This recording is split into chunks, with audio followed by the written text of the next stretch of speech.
Hi everyone. Today I wanted to go over a few tips on how you can use your clothing more sustainably over its entire life cycle, all the way from purchasing the items to eventually getting rid of them. Clothing is a difficult thing to consume less of, as the fashion industry has marketed clothing to consumers as being a seasonal or even monthly purchase. This trend is widely known as fast fashion and has very detrimental effects on the environment. The purpose of this video is to give you some simple principles on clothing moving forward in order to live a more sustainable lifestyle. The first and likely most familiar recommendation to everyone is to buy ethically sourced clothing if ever possible. This is understandably challenging given that most retail is dominated by large clothing companies who outsource their products and labor from third world countries.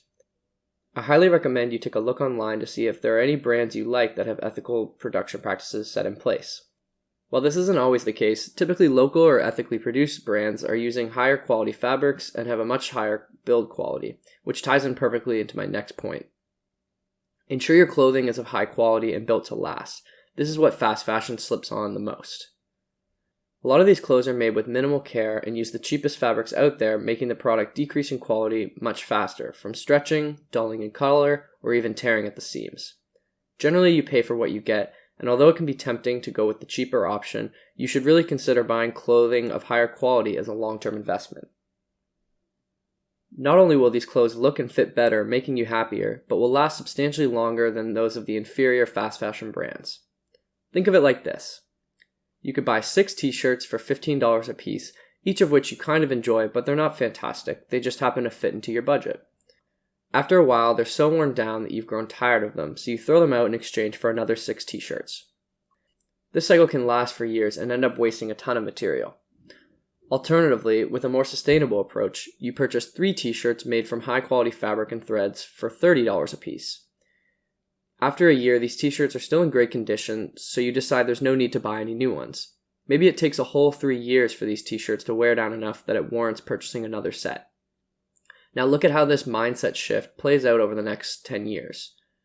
After going the fast fashion route for a decade, not only have you gone through 60 t-shirts worth of material, but you're out almost $1,000, versus the more sustainable longevity approach in which you've gone through only a dozen t-shirts and spent just over $350.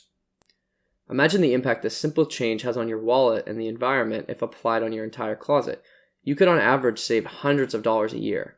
Regardless of which route you choose to take, it's important to ensure your clothes can last the test of time now that you own them. The first way to do this is by hang drying your clothing. I plan to go over the financial benefits this takes on in a future video, so subscribe if you don't want to miss out. But in terms of sustainability, this point is simple. Hang drying your clothing not only avoids the additional energy used from a dryer machine, but also ensures the shape of your clothing is kept. On a similar breath to the last tip, in order to ensure the shape of your clothing stands the test of time, it's very important that any heavier pieces, mainly sweaters and hoodies, be folded rather than hung. I'll be the first to admit that I've been guilty of this in the past, but now that I've switched to folding these heavy pieces, there's been a noticeable change just in how much better they fit and look while worn. This is a small but impactful change to ensure you take care of the things that you own so that they'll last longer. So now that we've gone over how to more sustainably shop for clothing, as well as ensure that they stand up to the test of time, I want to conclude with how to responsibly dispose of clothing when that time inevitably comes.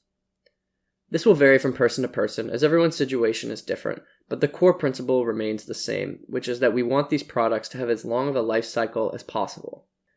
If the clothing is in absolute disarray, with stains or rips, perhaps you could use what's still intact for potential patchwork, or better yet, use as washable rags for around the house.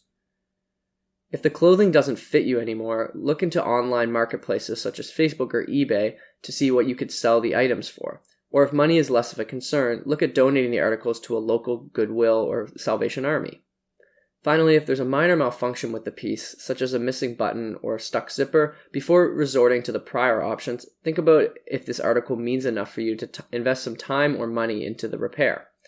If that's the case, simply take it to your local tailor to get fixed, or better yet still, dig out that sewing kit in the back of your closet and see what you're made of. That's going to wrap it up for me today. Once again, thanks for taking the time to watch this video. I really hope these changes can make a positive impact on your well-being and help you to live a more sustainable life.